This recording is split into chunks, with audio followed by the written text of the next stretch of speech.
Warning: the following podcast contains violent scenes that may be unsettling to some listeners.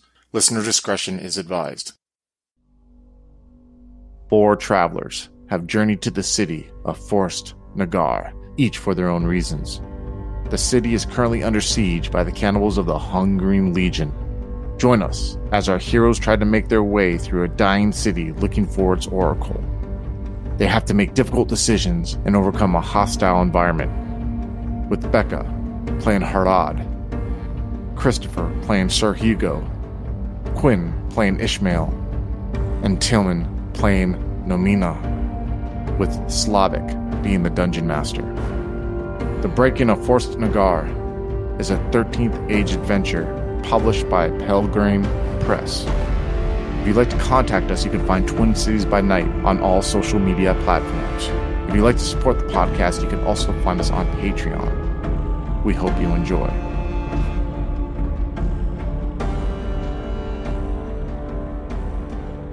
Hello and welcome to our one-shot of 13th Age in our little adventure called Breaking of Forstor Nagar, the City of Ice. In this adventure, our 4 heroes, our anti-heroes, will go into a city under the siege of the cannibalistic legion and try to achieve their own goals, whatever they might be.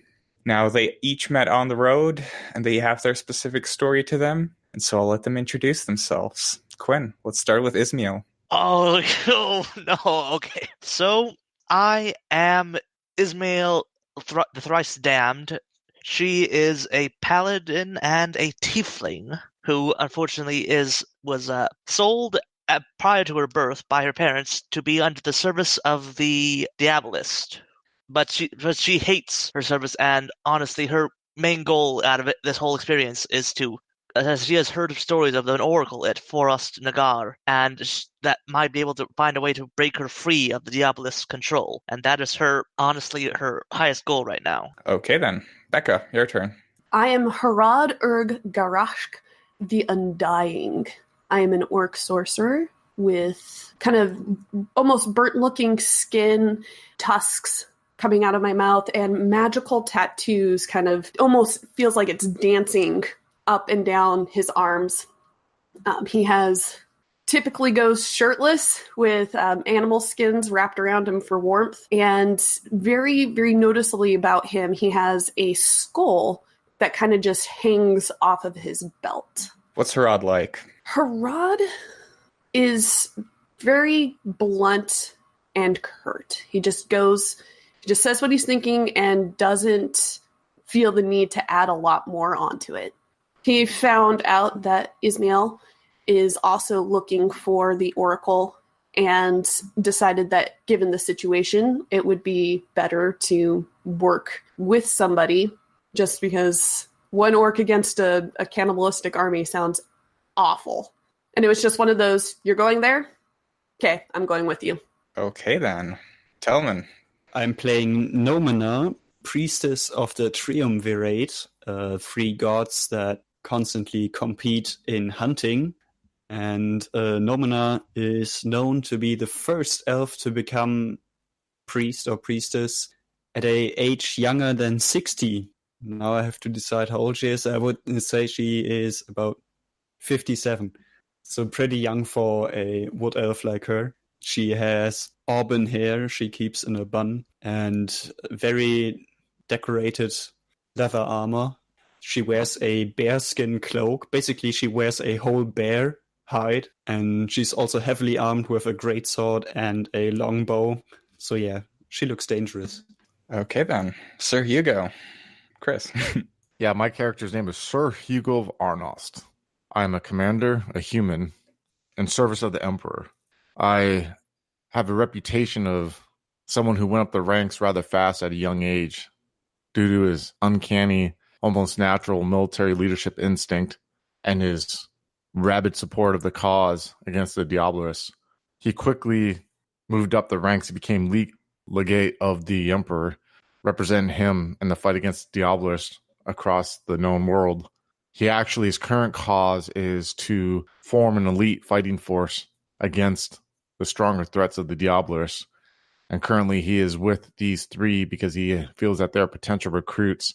He wants to get people of vast experiences, different cultures, so he can make a truly international fighting force that could strike hard and strike fast against acquisition targets that rumors and intelligence have given him. So that being said, he is heading to Forstor Nagar because he has heard of the rumors of the Hungarian Legion being in the area. And he thought, what better test than to bring these three with and maybe also pick up other recruits that could join his elite unit. Okay, fair enough. So you've all met on the road. You're all traveling together. So tell me, what are you like together? What's your group like? How do you treat each other? What are your relationships? How do you feel about each other? Ismail is a dark elf, right? No, Ismail is a tiefling, which is basically a human who has been sort of, I guess one way would be like has been tainted by devilish magic. And so essentially she has like a reddish skin to her, and you see like very small horns going on, like almost like ram's horns on the back of her head. But she keeps them filed down so that they don't really get in the way of any like armor or like helmets. Oh, basically like Hellboy. Essentially, yeah. Okay. Yeah, pretty much. But without the giant rock arm.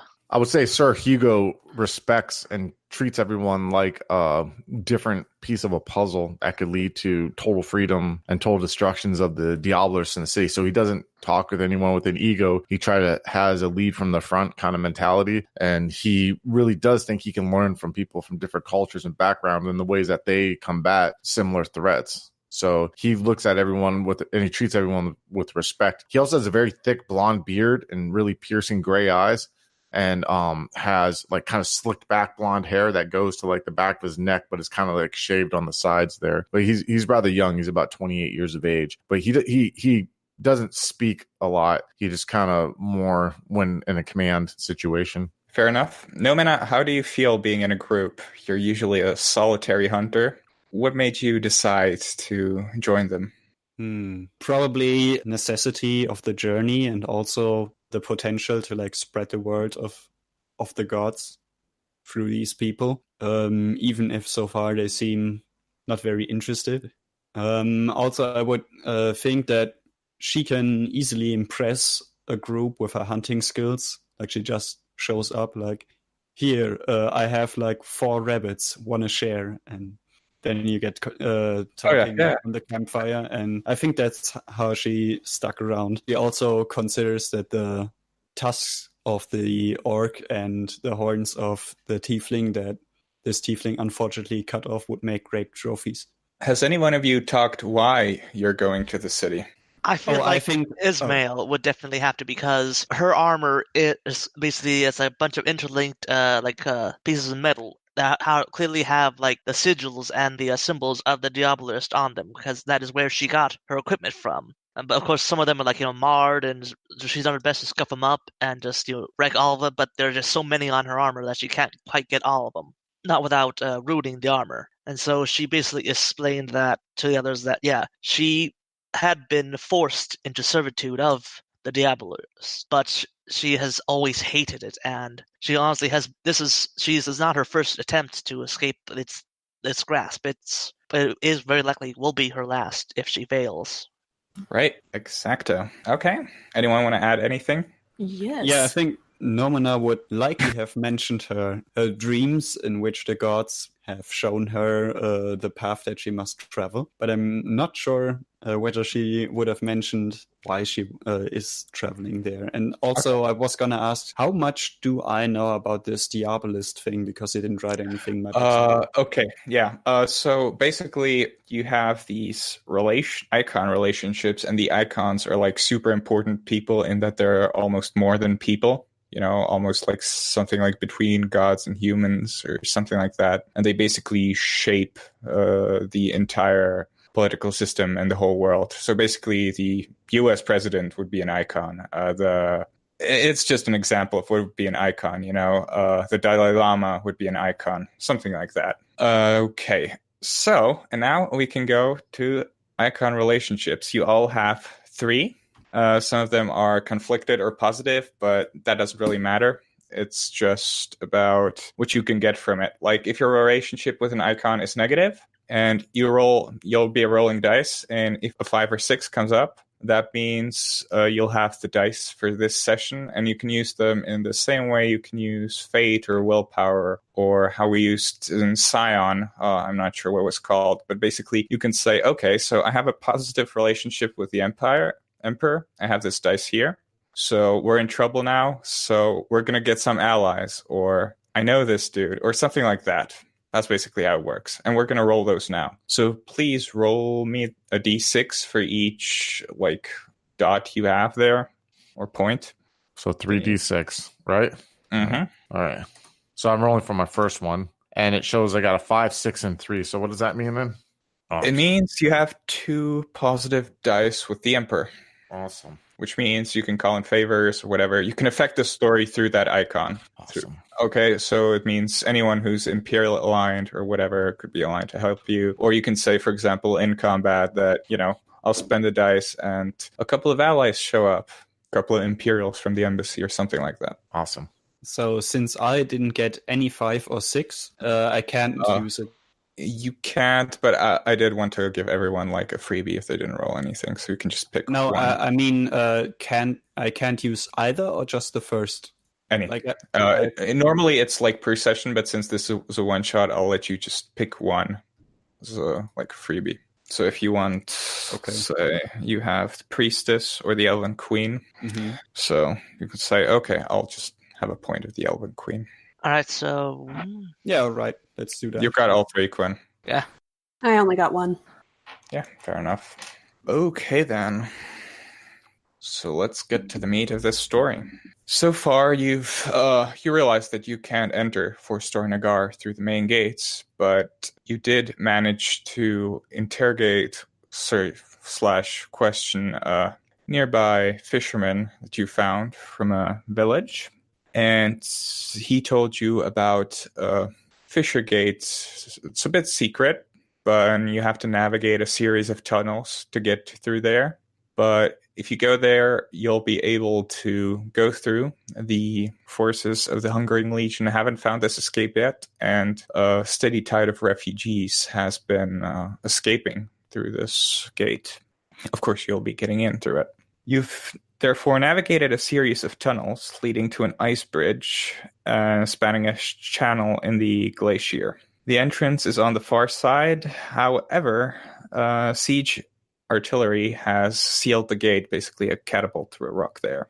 As you emerge from the tunnel, the glow of the sun of the glacier and the waves makes the ice a translucent blue. The wind is stiff and salty, and the shouts and thundering impacts of siege engines fill the air. A long bridge of ice stretches across a deep blue channel of water, frosted with white caps. Across the channel, a small ice shelf, littered with a few beached fishing vessels and a small crude catapult, stand just next to the bridge. Far above them, stationed on your side of the ice sheet, is another artillery post consisting of another catapult. The two seem to be engaged in a race to see who can strike the other first. The defenders seem quicker, getting off a shot that streaks up at the attackers. With a crash and a whistle, the attacker's catapult misfires, the shot streaking towards the far side of the bridge and smashing into the glacier wall behind the arch of the bridge. You can see the smoke from the attacker's emplacement, and there is a terrible screech as one more shot issues forth from the lip of the glacier before something explodes. The attacker's last gasp flies true, and the defender's catapult shatters into kindling. The defenders first cheer, then begin pointing in your direction. Glancing to your right, you see what draws their attention. A ship makes a beeline for the ice shelf. Its sails unnaturally billowed. Barrels and marines crowd the decks, and it appears set for a crash course with the ice shelf. So what's basically happening is you guys are currently here, and the ship is here. You notice that the ship is full of Hungering Legion soldiers, and the ship itself is drenched in oil. And in the ship, what you presume are explosives. The gate is here, and your way is through here, but it's currently sealed off by the catapult, by the large rock that broke gate here. So we are north. The ship is going from west to east. Exactly. And it's going to hit the east where the catapult is. And so we're on that bridge that's... Yeah, the catapult Most is already destroyed, of course. So, yeah, basically, they're trying to ram the ship here. And what you presume from your tactical knowledge is to detonate it. To detonate it. And what would it damage if it already damaged the catapult? If the catapult's already damaged, there's really... It would damage the gate. It would probably make ice fall there. And it means that no one would be able to get out. No refugees. People would be trapped. So we're coming upon this gate. And, which is what a cannibal legion wants. Indeed. So I'm just kind of like standing on the looking at this, and I look around real quick, and I'm like, do any of you have any kind of ability to divert the trajectory of that ship? No? Okay. No, but I can blow it up now. That's one next option. If we stop it now, hopefully we can stop it from hitting there and trapping those poor souls inside. Go ahead. Let's do it. Okay, so the ship is still pretty far. So roll for initiative, guys. All right, so I have a 16. Mm-hmm. I too have a 16. I have a 14. I have a 24. When you add 13 to your initiative, you have a feat for that. I have 24 because I'm taking my initiative plus my modifier and level. Mm-hmm. I do believe this is the fastest we've ever gotten to combat in any of our games. Well, I think this game is going to be a bit more combat-y, I guess. And they're at 13. I'll just do a single initiative for them just so I don't die here. Okay, so Hugo, you're the one that goes first. They're still pretty far away, and the winds are pretty strong, so any ranged missile attacks will take -2 penalty just because of the blowing wind. Yeah, and I don't have a ranged missile attack. Can I hold my action, or no? Is that possible? You do actually have a ranged missile attack. I just forgot to add you. Okay. What do I have? Just you have a short bow.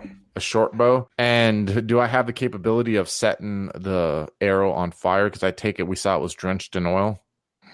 Okay, so I'll let you give me an intelligence test. Okay. So you'll roll intelligence plus modifier plus your military strategic background. So you have D20 plus 14. Plus 14. All right. Let me go ahead and 22. 22. Okay. You realize that because of the foam and the water that's splashing onto there and the soldiers that are sort of prepared, that any fire that you'd make would be put out pretty quickly. So it has to be a concentrated effort of putting large parts of the ship on fire together with your allies. Is that code for everybody needs to? Yeah. If they want to. Fire? If you guys want to set it on fire, it's code for you're going to need to do a lot of fire. There's also lanterns prepared and everything for the soldiers to start the fire that you notice. And the ship, you'll see around round 3, you can jump onto the ship if you want to. Okay, listen. I start stepping toward the bridge to get a better shot. For now, let's all try to see if we can catch that thing on fire. If not, I'll go down there. We can go down there and try to divert it. We need to save these people. And we need an exit for ourselves, too. Yes, but I'm willing. If I have to give my life to save that city, then I will. So eager. And I pat her on the shoulder, and I'm like, we all have a role to play, right? You notice that even though the wind is blowing from the other side, the sails still seem to be moving towards the coast, towards the beach. Priest, what could be causing that? My motion, you notice how those sails aren't moving with the wind? Maybe they have an apparatus that propels the ship forward. More than likely some kind of magic. Who would be causing that magic? And I look around, I'm scanning. Does anything stand out, like there's a wizard or something that's on the deck or anything like that? You don't notice anything. However, Ismail notices the sigil written on the sail. It's in fact a magical sigil, which basically makes wind flow into the sails. The sail itself is enchanted. Let's take out the sail then. Aim for the sail. See if we can cause any kind of damage. I'll see if I can set it on fire with my short bow here. That would be the same as setting the ship on fire. It's more targeted. I just kind of like smirk at her. I'm like, I shake my head and I'm like, does that sound good to you? Harad is making some guttural sounds and there's almost this unworldly mass of energy kind of... Aura? Yeah, aura coming around him. I love it when he does that. You feel as if death itself is brushing against you. It's a feeling I'm comfortable with, I'm sure, because of how many battles I've been in. And I just kind of like You do you. yeah. I'm just like, yeah, exactly. Go for it. Take it out. I'm just like, hold down my bow. I don't even aim yet, waiting to see what Harad does. Next one is Nomina then. Or are you firing your arrow? I'm gonna hold off. Okay, let me ask a question. Let me ask one question. You can hold and shoot it later if you want to. Yeah, I can do that. Go ahead. Okay. I'm not sure if I want to attack this ship. It's true. They haven't noticed you yet, and technically you could scale the ice afterwards.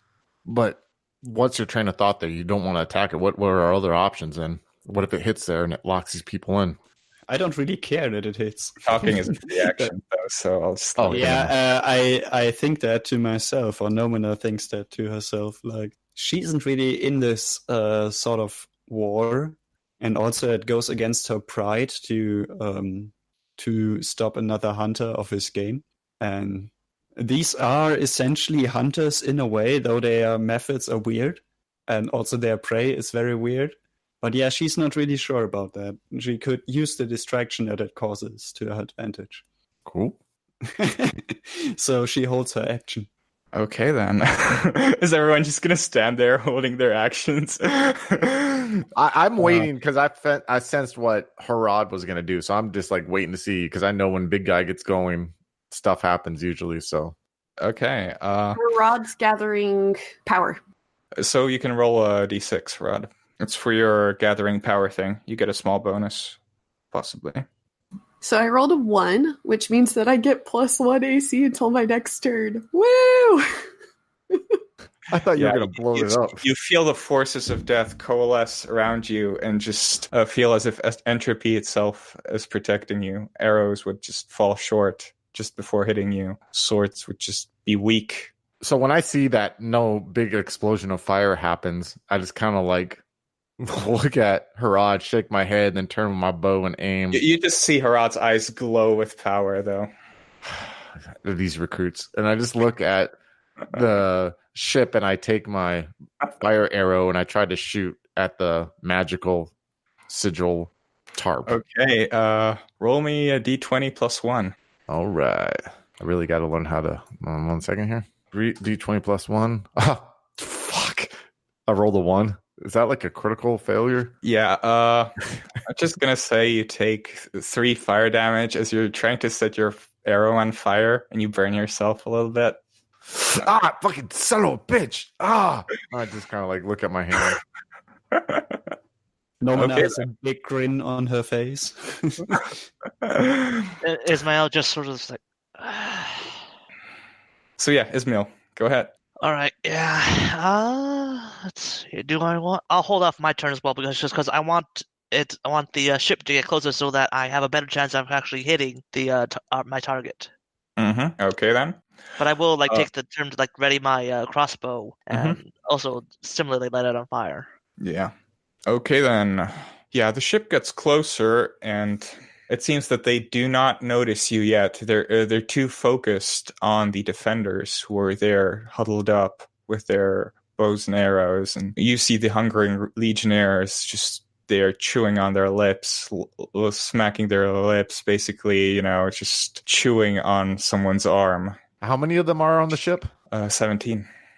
God damn. You notice 4 of them look stronger, like lieutenants. One you are certain is a mage of some sort or spellcaster, and the 12 look like fresh recruits, someone you could easily destroy by the dozens. Okay, so everyone who held their action, let's say your shots is at -1 now, since they're closer and you have a high vantage point. So at least there's a little bit of an advantage. So what are you guys going to do? Let's start with who held their action first. Hugo. I went to go try shooting and I hurt my hand, remember? I set it on fire. Oh, yeah, you did. Sorry. Nomina then. So, are we going to wait here?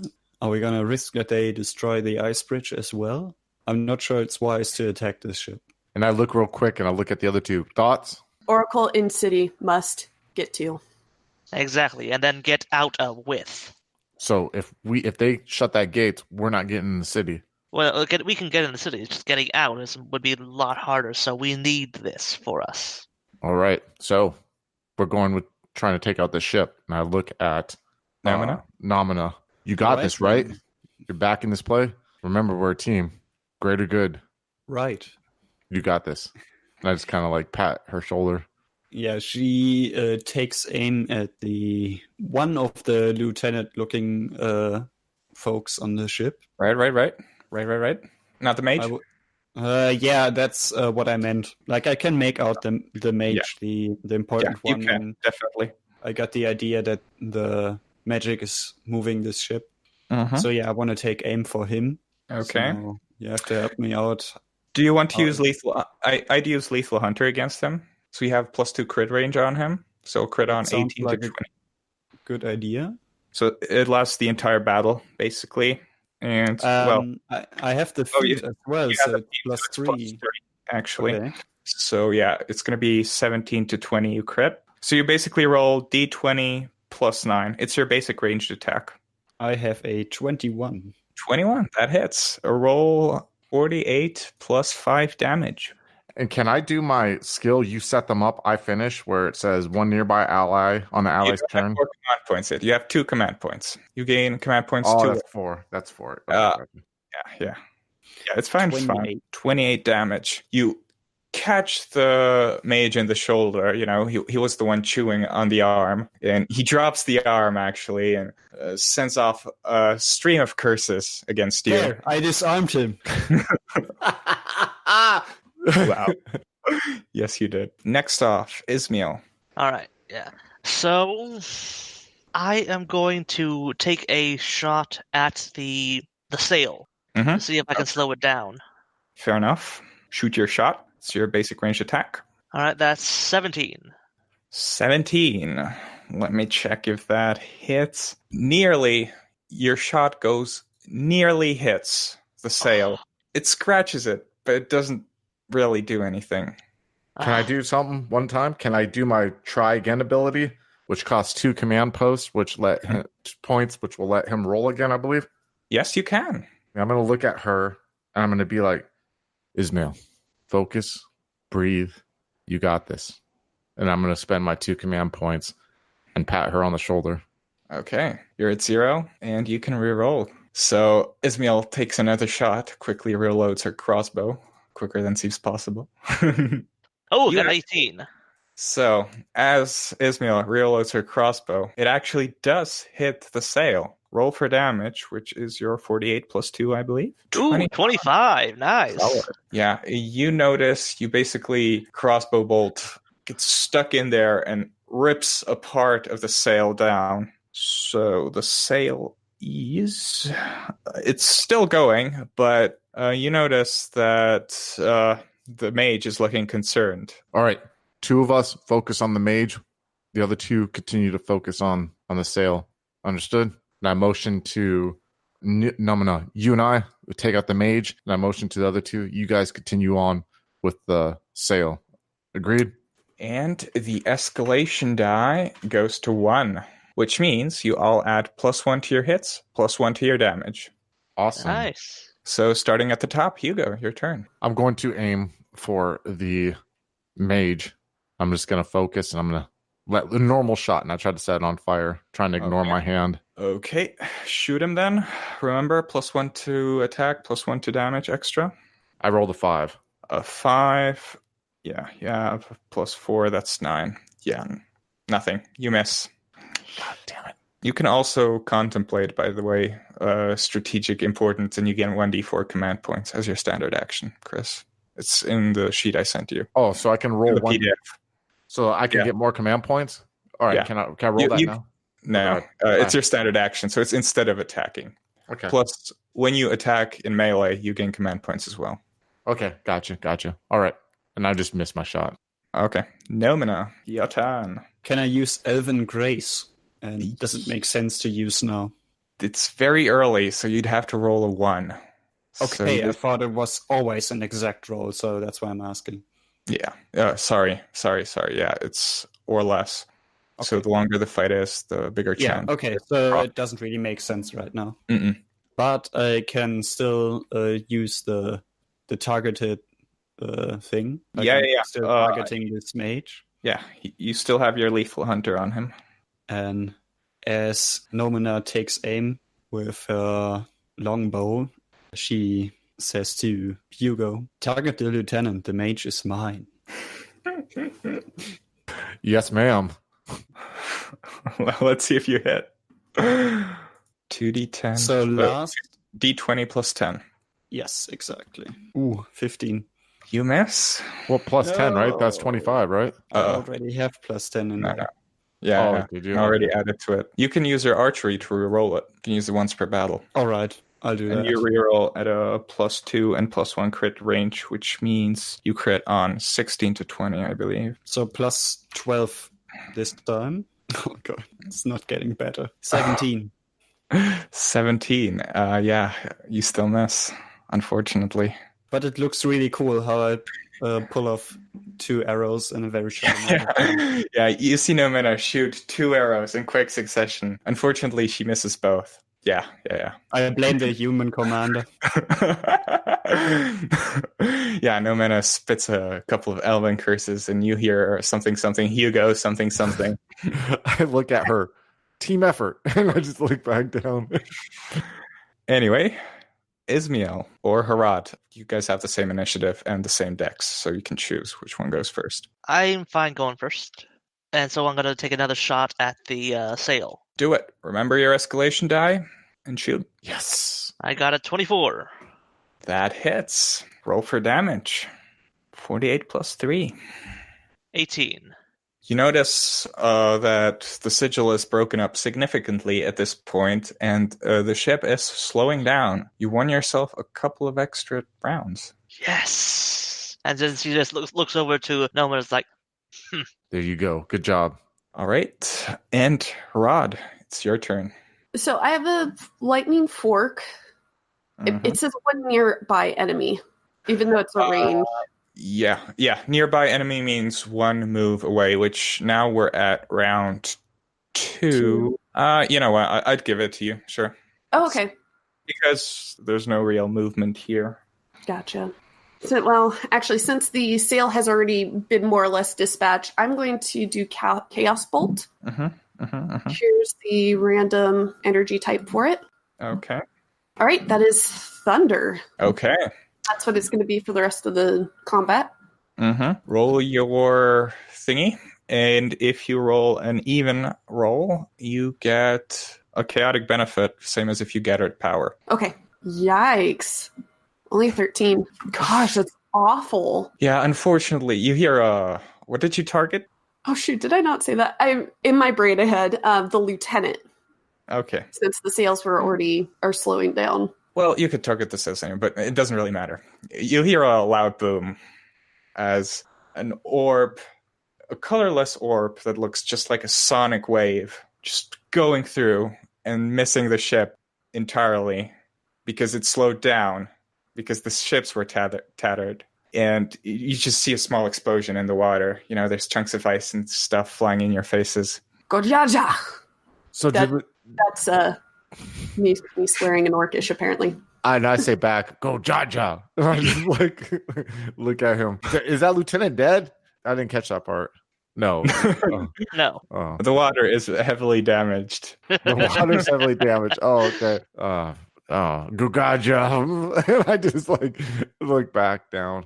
And yes, time to roll billions of dice. Wait, I have a dice roller here. What are we going to fill with arrows now?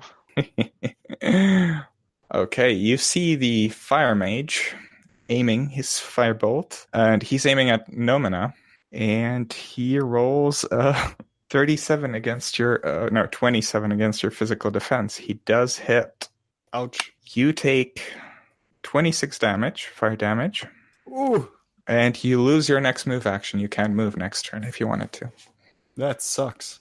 Yeah, it's actually pretty strong. Okay. As for the others... Oh, wait. Nomina goes down into the ice and snow around her as her prized bearskin cloak catches fire. And she gets really crispy. Oh, yeah. You notice part of the crew not attacking and actually going into the ship, and you see oars appear from the ship, and they started sailing again at their normal speed.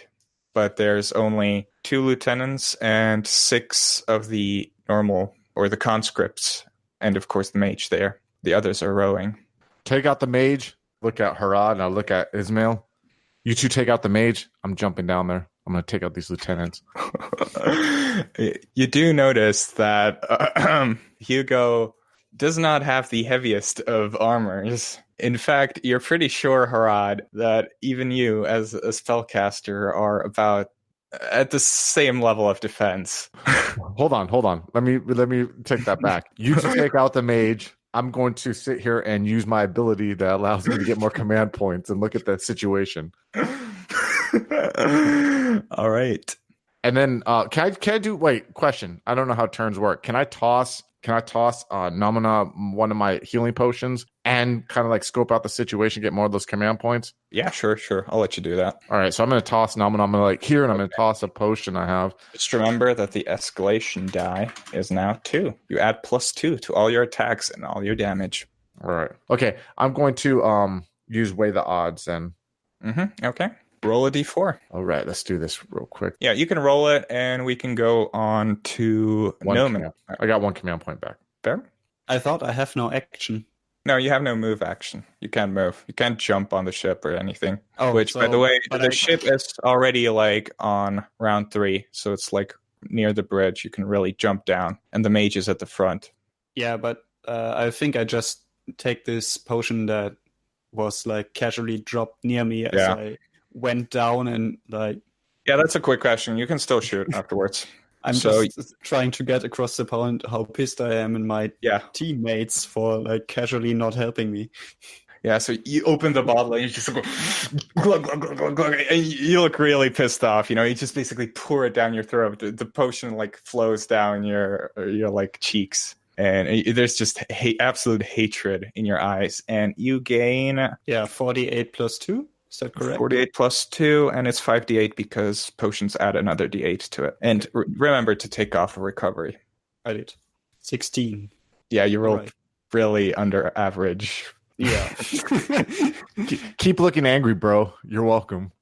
Yeah, you sort of feel the magic reknitting your burned flesh. Your eyebrows sort of grow back. Anyway, you can still shoot. So Hugo is just sitting there assessing the situation, right? Yes, I'm looking at the situation, and I have a keen ability to where if I do assess the situation and any of you guys miss your shot, I can get you guys to roll again. So I'm kind of scoping out for advantages right now. Yeah, I'm really pissed at the mage, mostly because he attacked me. I'd hope so. The mage is still standing, right? Oh yeah, still standing, and he's there looking at you, probably preparing another spell, I bet. Oh, yeah, okay, then... Get him! I shoot at the mage. Go, go, go. So what is this right now? I have 1d20, of course, plus my usual... Plus 2. Yeah, but what was my usual? It's plus 9, I'm sure. Because plus 9 is the maximum you can get at this level. 22, I think. Yep. You hit that motherfucker. And what did you... Okay. And then I have... 48. No, that was my... Oh. It's 48? No. Yeah, it's 48 plus 7. Yes. That's a 35. 35. Nice. You just hit him in the leg, and you're pretty sure, he's bleeding pretty hard now, and he's going to be dropped soon. He looks fucked up. The 2 arrows, sticking out of him. He's still really angry, but you're sure he's not going to make it much longer. Another hit like that, and it's over. For him, anyway. Good job. I ask for forgiveness to my gods in my language because I couldn't kill my prey in one go. You hear a sort of humming in the back of your head, but that's all. Does it say, do not be so hard on yourself? Probably mumbling something about necessary sacrifice in the future. Ismail or Harad. Let's just do Ismail first, since All right, you yeah. decided that. So it's still moving, and we need to You can jump down at this point. Yeah. I'm thinking I'm going to have to jump down just because we need to stop this thing, and we can't just keep shooting it from up here. Yeah, it's true. You and Hugo are more efficient in close combat. Hugo just needs some support, usually. Harad, I'm do just whatever. gonna drop the Harad. crossbow and just grab my axe and shield and leap down. Okay, so roll me a strength plus a Knight of Hell check, which means d20 plus 14. All right. Ooh, 32, nice. Yeah, you jump down there, you don't slip anything, you land perfectly. I'll even let you choose if you want to land near the wizard or near a lieutenant. Wizard. I don't know, because the wizard is almost dead, so I don't know if I want to kill the wizard, finish wizard off, or want to start with someone new. An almost dead wizard can still cast a spell and fuck us up. Take down the target, then we'll move on to the next priority. Okay. As you yield that down to me as I fall. So yeah, I'll land near the wizard. And he sort of turns around. What is this? You should be on our side, sister. I get that a lot. And then I attack him. Yeah, okay. Roll. All right, so that's D20 plus 11. Yeah. Do you want to smite him? No, I'll save the smite for another one. Okay. Just because I don't want to do too much just to this one guy already half dead. Mm-hmm. I'll save it for like the lieutenant or something. Okay. 20 plus 11. 23. You hit him. Roll for damage. 28. You decapitate him. Yeah. Right there with your axe. Just bam. There's blood flowing everywhere, you know. You notice, the soldiers are looking at you and probably going to charge you once they get the chance. Harad, your time to shine. I think I probably asked this earlier, but lightning fork, it has chain spell on it. What exactly does that mean? So I send it to you with character use, chain spells. If you roll a natural even roll when attacking, you may roll against a different enemy in range. It's basically chains. Gotcha. So the mage is down, and Ismail is going to be surrounded here in just a moment. Yeah, 2 lieutenants, 6 conscripts. Okay, well then I'm going to do lightning fork on the lieutenant that Ismail is just starting to turn to. Okay, roll. Remember to add the +2. 29. 29. What was your natural roll? Was it 19? Okay, good. You get to roll again. Oh, as in another to hit? Another target in range. I assume it's going to be the second lieutenant, or so you're pretty sure you could take down several of those conscripts if you shot them. Do the conscripts save me from getting surrounded on all sides? Okay, so this will be towards one of the conscripts. So the first one was a lieutenant conscript. Wow, 19 again. So 15 for the third one. Okay, which doesn't hit, but it's still. It would be, if it's a miss on that last one, would they still take half damage? Yeah. Okay. And remember that you may reroll one of your missed attacks with lightning fork once for a battle. All right, let's go ahead and reroll that then. Nope, I can't. Okay. It was a good try. So roll your damage. First roll the lieutenant, and then roll the conscripts. Okay, you cinch the lieutenant, but he still seems to be on his feet. And yeah, you kill 2 of the conscripts. So the last one would be 14. Oh, right. So okay, so you kill 3 of the conscripts, and so one of the lieutenants that's on the deck says, "Come on, you ship rats," as he knocks on the door, basically to that goes below the ship. "There's fresh meat here on the ship. Come and get it." Oh, hello again, folks.